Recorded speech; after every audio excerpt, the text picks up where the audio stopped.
La manifestation contre la réforme des retraites a moins mobilisé en Polynésie, 22% seulement dans l'éducation contre plus de 59% le 19 janvier dernier. Ce chiffre s'explique d'abord par le libre choix laissé aux sympathisants par l'UNSA Éducation quand Force ouvrière a appelé à la grève. Des mobilisations à géométrie variable pour ne pas essouffler le mouvement. Lucille Guichet, Jérôme Lee.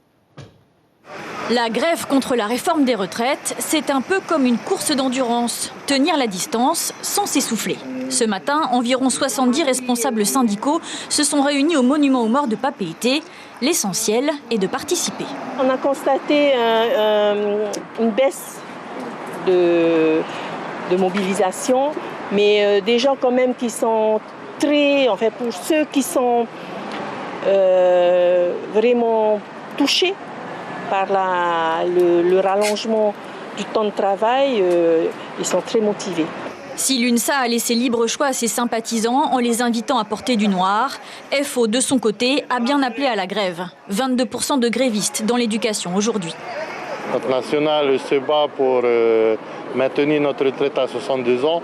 On va mal rester dans l'attentisme et attendre qu'ils gagnent pour avoir le maintien de notre retraite à 62 ans. Le personnel du palais de justice de Papeete, quant à lui, a choisi de se rassembler durant sa pause méridienne. Ici, ils sont une centaine de fonctionnaires de justice concernés par le projet de réforme des retraites. C'est très symbolique en fait, puisque au niveau national, cette mobilisation peut être aussi sous différentes formes, que ce soit par la grève, mais aussi par différentes actions au sein de nos sites.